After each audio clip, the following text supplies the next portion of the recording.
lebih dari yang telah ku pinta, lebih dari yang telah ku pikirkan. Semuanya Engkau sediakan dalam hidupku.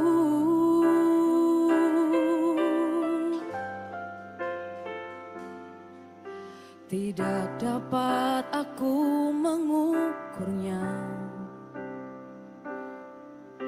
atau dapat aku menghitungnya. Kebesaran kasih-Mu ya Tuhan yang Kau berikan.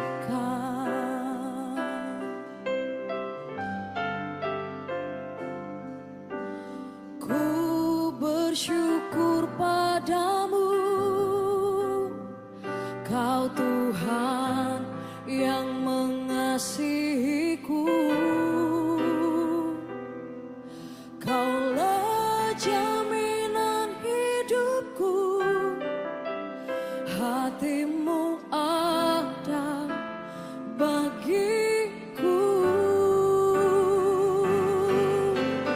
Ku bersyukur padamu,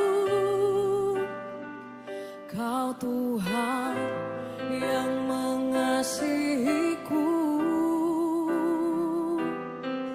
Kau jadikan hidup ini lebih indah dan lebih berharga.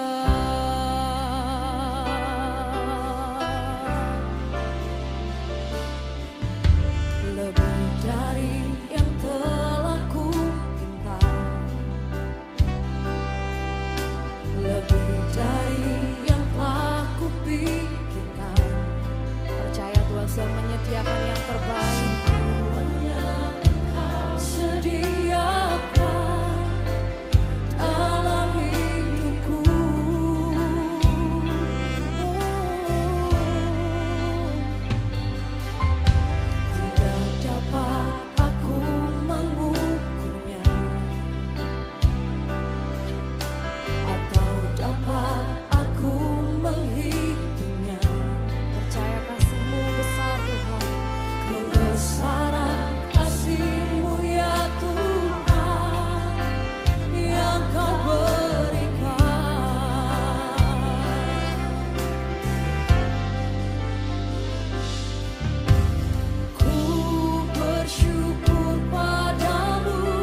Kami mengucap syukur oleh karena kejadian kami dahsyat dan ajaib.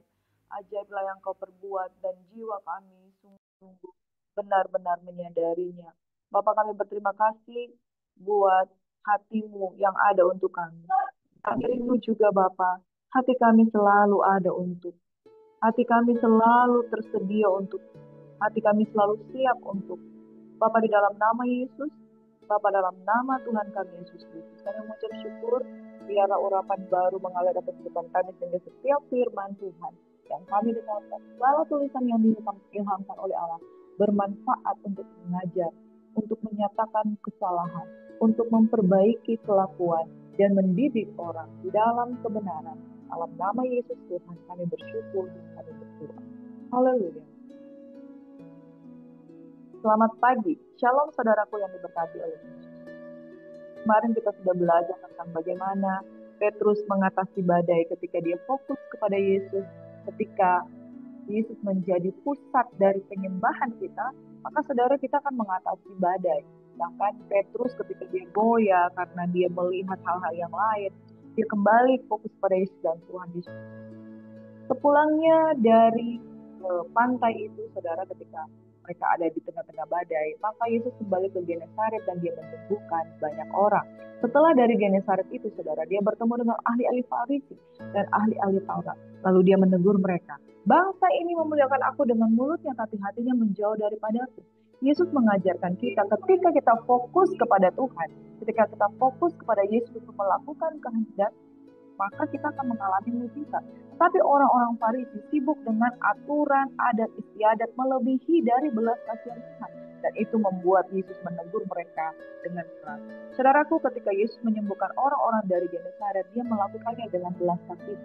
Sedangkan orang-orang Farisi melakukan segala sesuatu bersandar kepada adat istiadat. Benar, itu adat istiadat itu berasal dari hukum Taurat yang Tuhan sendiri yang memberikan kepada mereka di padang gurun.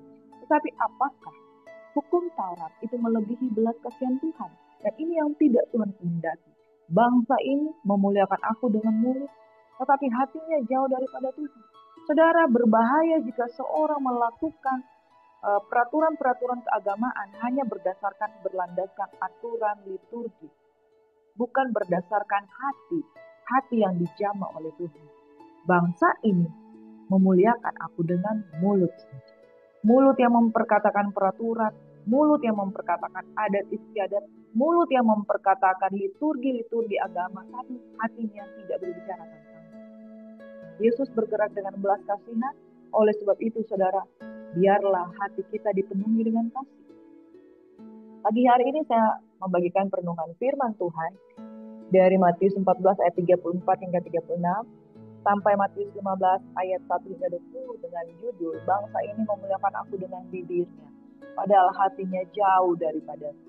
Saudara, biarlah hati kita melekat dengan Tuhan. Biarlah hati kita tidak menjauh dari kasih setia Tuhan. Firman Tuhan dari Matius 14, setelah Yesus keluar dari pantai itu, saudara, ketika dia menyelamatkan Petrus yang masuk ke dalam air, mujizat itu nyata dan orang-orang menjadi terkagum dengan dia. Lalu mereka mendarat di Genesaret. Setibanya di seberang, mereka mendarat di Genesaret. Ketika Yesus dikenal oleh orang-orang di tempat itu, mereka memberitahukannya ke seluruh daerah itu. Maka semua orang yang sakit dibawa kepadanya. Mereka memohon supaya diperkenankan menjamah jubahnya, dan semua orang yang menjamahnya menjadi sembuh. Saudara, jadi hanya dengan menjamah jubahnya, hanya dengan menjamah bagian dari jubahnya saja, orang-orang sakit itu sembuh. Betapa luar biasanya Yesus sebagai Tuhan, Raja, 100% Allah, 100% manusia. Ketika orang-orang fokus pada dia, maka mujizat itu nyata. Dan kenapa ini bisa terjadi? Karena Yesus juga membangun satu hubungan pribadi dengan Tritunggal yang Maha Kudus. Ingat, kemarin kita sudah renungkan, dia seorang diri, ada di bukit, dia sampai semalam-malaman, kemudian jam 3 pagi, dia menyeberang, dia ada di atas air, saudara, bertemu dengan murid-muridnya yang lain. Saudaraku yang diberkati, hubungan yang karib dan intim dengan Allah yang Maha Tinggi mengakibatkan persekutuan Yesus Kristus sebagai anak Allah yang Maha Tinggi itu menjadi persekutuan yang penuh dengan kuasa, penuh dengan mujizat. Saudara, Kekuatan daripada Tuhan adalah kekuatan doa. Yang kedua, kekuatan dari kasih. Yang ketiga, kekuatan dari iman orang-orang yang disembuhkan itu. Jadi saudara, kekuatan dari mujizat itu. Yang pertama berasal dari kekuatan doa, hubungan pribadi dengan Bapa. Yang kedua, kekuatan dari kasih, belas kasihan Tuhan. Yang ketiga, kekuatan iman dari orang-orang yang mau disembuhkan. Kalau kamu percaya, kamu sembuh. Di kampung Yesus, karena mereka tidak percaya, Yesus kurang melakukan itu. Kita lanjut dengan Matius 15 ayat 1 hingga 20.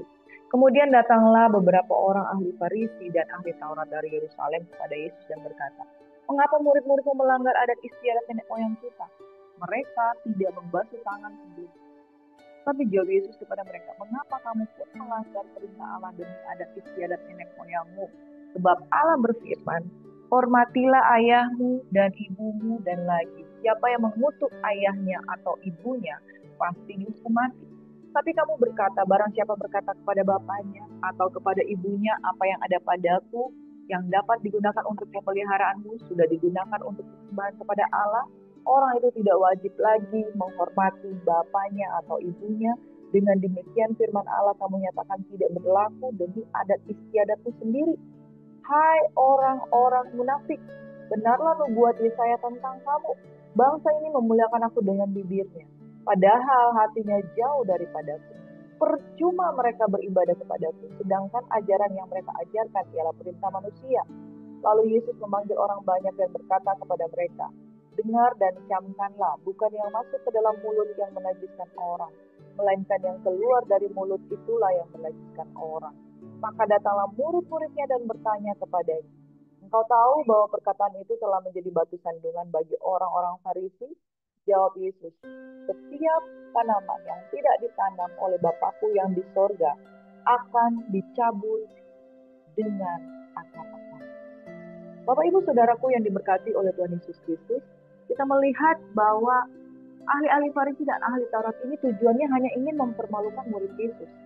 Dan Yesus, Tuhan izinkan terjadi ketika murid-muridnya melanggar peraturannya, tapi peraturannya ini bukan peraturan yang ekstrim, hanya soal mencuci tangan.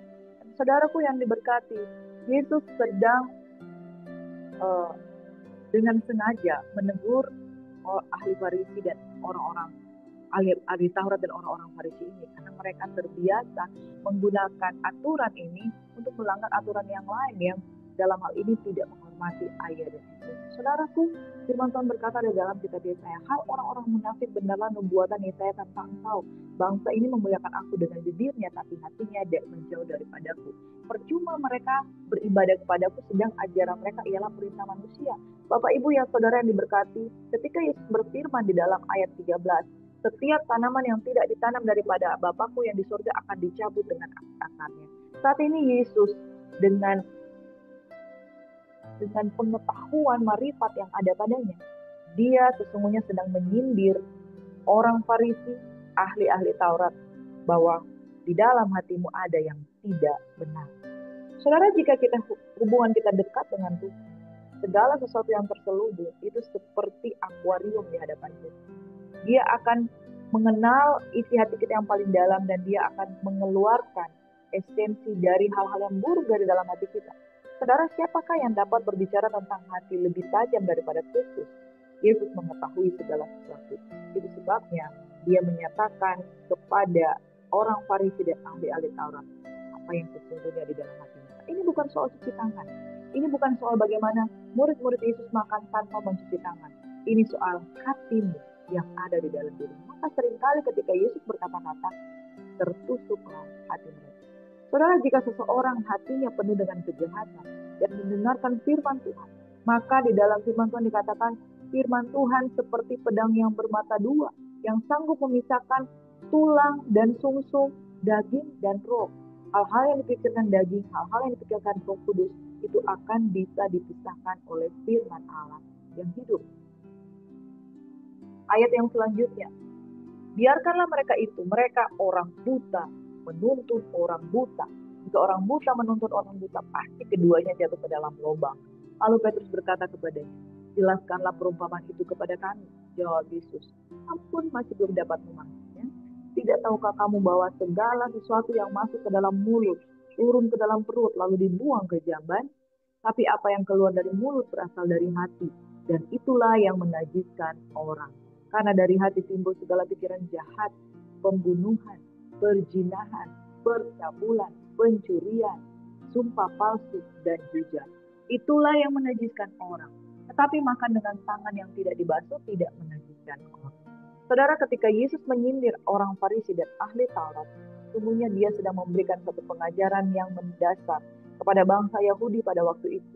Jika selama ini mereka mengutamakan peraturan-peraturan dan adat istiadat yang membuat engkau berubah dari luar, tetapi sesungguhnya dari dalam hatimu ada kejahatan yang tersembunyi, maka saudaraku yang diberkati oleh Tuhan Yesus Kristus, maka hidupmu tidak lebih baik dari siapapun juga yang ada di dunia ini. Ketika engkau dengan jubah-jubah panjang merasa engkau lebih baik dan lebih benar, maka hal itu tidak dikehendaki oleh Tuhan. Bapak Ibu Saudaraku yang diberkati, di dalam ayat yang ke-18 ayat 19, tetapi apa yang keluar dari mulut saudara berasal dari hati. Saudara, hati itu jikalau dikuasai kejahatan itu yang menajiskan orang. Karena dari hati timbul segala pikiran jahat, pembunuhan, perzinahan, percabulan, pencurian, sumpah palsu, dan hujat. Makanya saudara, hati itu adalah wadah. Wadah untuk menjadi satu ruangan bagi manusia roh kita. Jikalau hati kita baik, kita mengundang Roh Kudus dalam hidup kita. Di dalam hati kita ada roh kecil yang ketika kita lahir baru, roh itu hidup. Dan Roh Kudus bisa masuk di dalamnya. Jadi ibarat sebuah hati, saudara, perumpamakan bahwa jiwa kita ini memiliki lapisan-lapisan di dalamnya. Jiwa itu bagian perasaan yang luar, yang kita bisa rasa, kita bisa ekspresikan. Tapi di dalam ada batin. Batin ini bertempat roh yang Tuhan tempatkan, roh yang baru, roh yang lahir baru. Dan hati itu sebagai wadah. Nah, saudaraku yang diberkati, isinya adalah Roh Kudus. Maka dampaknya kepada hati, kebawa kepada jiwa, yaitu perasaan, kemudian ekspresinya lewat tubuh. Manusia itu terdiri dari roh, jiwa, dan tubuh. Trikotomi. Saudaraku yang diberkati, itu sebabnya firman Tuhan ajarkan kepada kita.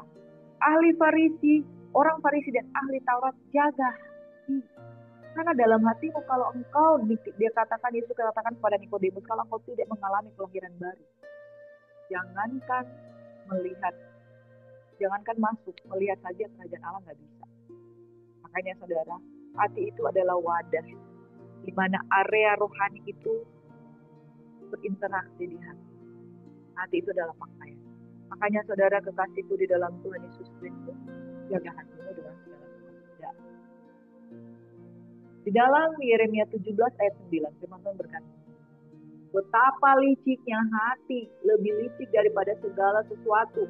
Hatinya sudah membatu, siapakah yang dapat mengetahuinya? Bapak Ibu Saudaraku yang diberkati, ketika Yesus berkata-kata dan menyindir tentang hati, bangsa ini memuliakan aku dengan mulutnya, tapi hatinya menjauh daripadaku. Esensi dari hati adalah sesuatu yang terselubung, yang susah untuk diselidiki. Siapa yang bisa menghakimi? Ahli-ahli Farisi, orang ahli-ahli Taurat yang berjubah panjang, yang senantiasa ada di bait suci. Mereka dengan segala kemegahan, kemewahannya sebagai imam, ditakuti banyak orang, disegani banyak orang. Tapi saudara, hati mereka ternyata Tuhan tahu. Makanya firman Tuhan katakan di dalam Yeremia 17 ayat 9. Jikalau hati itu adalah sebuah kelicikan, karena terselubung, tertutupi, dia bisa dimanipulasi, bisa ditutupi dengan rupa-rupa kebiasaan adat istiadat keagamaan. Betapa liciknya hati, lebih licik daripada segala sesuatu. Hatinya sudah membatu. Siapakah yang dapat mengetahuinya? Saudara, hati itu adalah rahasia. Tapi ternyata akui yang paling dalam. Yang pertama, waspada di dalam memperlakukan hati kita. Kalau hati kita tiba-tiba tersinggung dengan kata-katanya. Nah, hati ini mulai berkecamuk. Dia mulai berubah. Ketika hati mulai berubah, di sana bisa terjadi tawar hati. Bisa di sana terjadi kekecewaan, bisa di sana terjadi ketakutan, bisa di sana terjadi yang namanya kepahitan. Lama-lama hati yang lembut, hati yang mudah dibentuk itu mengeras, membatu. Padahal Yesaya 36 ayat 26 dia katakan, aku akan menjauhkan daripadamu hati yang keras. Hati yang keras itu tidak akan masuk kerajaan surga. Karena hati yang keras itu di bumi ini Tuhan akan ganti dengan hati yang baru. Makanya saudara, bagaimana saudara nge-treat hati itu harus dengan baik. Saudara sebagai anak mantu punya hubungan dengan ibu mertua. Saudara mulai kecewa. Saudara mulai mengalami perlakuan gak enak dari mertua. Tiba-tiba hati itu berubah. Kalau hati sudah berubah, itu tersembunyi di dalam rahasia hati. Mana tahu hatimu sudah kecewa, kemudian pahit, kemudian membatu. Waduh, bahaya saudara. Coba perhatikan keadaan. Waspada dengan hati, jangan sampai engkau dikuasai kekecewaan berlebihan, sehingga engkau ternyata tidak mampu lagi menguasai hatimu. Dan engkau tidak mengetahuinya, sudah menjadi hati yang licik, hati yang keras, hati yang membatu, sudah tidak bisa lagi diajar oleh firman. Di Amsal 4 ayat 23 dikatakan, waspada dengan hati, jagalah hatimu dengan segala kewaspadaan, karena dari situlah terpancar kehidupan. Tadi yang pertama kita belajar, waspada itu hati, jaga itu hati, karena dari situlah terpancar kehidupan. Yang kedua, hati memancar kehidupan, jadi harus dijaga. Apakah kita akan mengalirkan aliran-aliran kehidupan, ataukah kita mengalirkan kematian? Hei, bagaimana mungkin hati bisa mengalirkan kematian? Benar, saudara. Kalau orang sudah dikuasai, hatinya sudah membatu, mulutnya itu, aduh, nggak bisa dijaga, saudara. Mulutnya kemana-mana pahit, mulutnya menyindir. Ada orang di dalam satu persekutuan, tiap kali dia ngomong, orang tersakiti. Tiap kali dia ngomong, orang bisa mengalami kemunduran. Tiap kali dia ngomong, orang berkata, ini ibu nggak bagus. Nah, saudara, hati itu mengakibatkan mulut kita juga berubah. Makanya harus dijaga. Saudara, ketika saudara berkata-kata tidak mengalirkan aliran kehidupan, maka saudara perhatikan hatimu. Hatimu sudah membatu. Hatimu sudah pahit. Hatimu sudah nggak benar di hadapan Tuhan. Makanya ini kehidupan harusnya mengalir dari hati. Kenapa kita perlu menjaga hati? Sebab hati itu licik. Lebih licik dari apa? Dia bisa menyimpan segala macam bentuk kejahatan. Tahu-tahu sudah ditangkap, ternyata korupsi. Tahu-tahu sudah ditangkap, ternyata harta yang diperoleh selama ini didapatkan dengan kejahatan. Siapakah yang mengetahui kesesatan? Bebaskanlah kami dari apa yang tidak kami sadari. Apa yang tidak kami sadari? Hati. Fungsi hati memancarkan kehidupan, bukan kematian. Ibu-ibu itu mulut jaga. Karena bukan mulut sebenarnya yang najis, hati. Kalau hati kita di rumah itu terbiasa pahit dengan suami, apa-apa pahit dengan suami, apa-apa pahit dengan suami. Kemudian tanpa sadar engkau menjadi wanita yang sudah berubah. Waktu engkau masih gadis, engkau penuh dengan keramahan, engkau penuh dengan pesona. Tapi begitu engkau sudah jadi ibu-ibu, tiap hari mulutmu pahit. Tidak ada kehidupan yang bisa ditransferkan.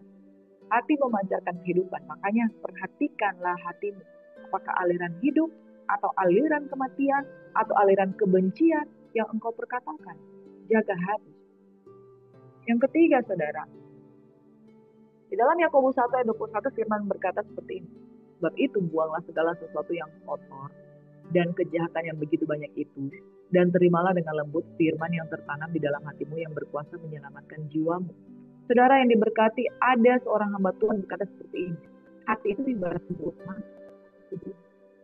Karena di dalam Matius 13 dikatakan bahwa benih ditanam di tanah hati, di pinggir jalan, berbatu, penuh dengan semak belukar, di tanah hati yang baik. Saudara, hati itu ibarat kebun, ibarat tanah. Kemana engkau tanamkan, saudara, itu akan menghasilkan tumbuhan. Jikalau menanamkan kejahatan, maka itu akan menjadi kebun dengan satu semak belukar yang penuh dengan duri dan lain sebagainya. Saudara, apa yang engkau tanamkan di dalam hati? Jikalau engkau menanamkan segala sesuatu yang kotor dan kejahatan yang begitu banyak, maka buahnya, firman Tuhan katakan, bukan apa yang keluar dari mulut, tetapi apa yang berasal dari hati, yaitu segala kejahatan, percambulan, perzinahan, hawa nafsu, penyembahan berhala, itu ditanamkan di hati. Waspadalah apa yang tertanam di dalam hati. Hati adalah kebun. Jika tanamannya baik, maka buahnya pun baik. Saudara, setiap hari engkau ditanami dengan kebencian dari orang tuamu. Bodoh, anak tidak berguna. Lebih baik saya tidak pernah melahirkan engkau. Anak ini akan menjadi anak yang pahit dan membenci dirinya sendiri, tertolak. Saudara, hati adalah kebun. Perhatikan bagaimana engkau menanam di dalam hati setiap umat manusia. Perhatikanlah engkau bagaimana engkau menanam di dalam hatimu sendiri. Apakah engkau menanam firman ataukah engkau menanam kejahatan? Semuanya terpulang pada dirimu. Yang pertama saudara, mari kita berjaga-jaga dengan hati. Yang kedua, perhatikan apa yang mengalir keluar dari hatimu. Jaga dengan baik supaya yang keluar adalah kehidupan bukan kematian.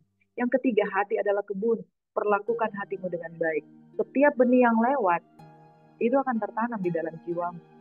Kalau engkau menolak firman, maka kebun hatimu nggak ada kuasanya. Nggak akan ada mujizat. Tapi kalau di dalam hatimu, engkau tanamkan firman. Terimalah dengan lemah lembut. Terima dengan lemah lembut, firman Tuhan katakan. Jangan terima dengan kekerasan hati. Tidak akan masuk, saudara. Firman Tuhan terima dengan lemah lembut supaya ia berkuasa menyelamatkan jiwamu. Jiwamu butuh diselamatkan. Tapi oleh firman dan hanya oleh kuasa firman, jiwamu diselamatkan dan beroleh ketenangan. Kenapa? Orang-orang yang ada di Genesaret itu menjamah jubahnya maka mereka sembuh. Seperti perempuan yang 12 tahun perdarahan, dia berkata saja dalam hatinya, seandainya aku dapat mendekat kepada Tuhan dan menjamah jubahnya maka aku akan sembuh. Yang dia tanamkan adalah ini. Yang dia tanamkan adalah harapan. Yang dia tanamkan adalah kebaikan Tuhan. Yang dia tanamkan dia percaya kepada Yesus sanggup. Tetapi orang-orang yang ada di dekat perkampungan Yesus, mereka menanamkan begini. Ini orang siapa? Bukankah saudara perempuan yang selalu bersama-sama dengan kami? Lalu mereka menjadi kecewa dan menolak Yesus. Mujizat, pertumbuhan, iman, dan buah-buah roh tergantung apa yang masuk dalam hatimu. Jikalau engkau menanamkan benih firman, maka hatimu adalah kebun yang ditanami dengan baik, buahnya pasti ada. Tuhan Yesus memberkati kita semua, saudaraku. Mari angkat kedua tangan kita dan terimalah berkat Tuhan. Tuhan kiranya memberkati dan melindungi engkau. Jagalah hatimu dengan segala kewaspadaan, karena dari situlah terpancar kehidupan.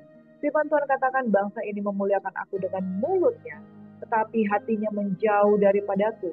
Diberkatilah setiap orang, Bapa di surga, dalam nama Yesus.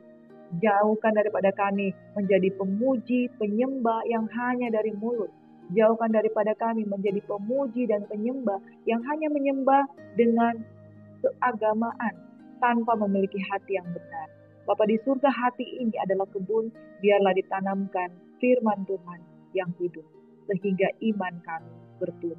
Buah yang dihasilkan tergantung dari benih apa yang ditanam di dalam hati. Mari angkat kedua tanganmu dan terimalah berkat kasih-Nya Tuhan. Bapa di surga, kami berdoa untuk orang-orang tua yang sedang sakit. Sakit jantung, rematik, sakit asam urat, bahkan osteoporosis, demensia, kelupaan, di dalam nama Yesus, stroke, jantung, darah tinggi, dalam nama Yesus, asam urat, ginjal, cuci darah, dalam nama Yesus, kanker, tumor jinak, tumor ganas, kemoterapi yang mereka sedang jalani, dan mereka yang sedang menghadapi pisau operasi dimanapun mereka berada. Aku berdoa melipatkan iman dan berkat dalam kehidupan mereka. Orang-orang yang di Genesaret menjamah jubah Yesus dan mereka sembuh. Pada hari ini ketika engkau mendengarkan firman Tuhan, perhatikanlah apa yang ada di dalam hatimu. Betapa licinnya hati, lebih licin dari apapun juga.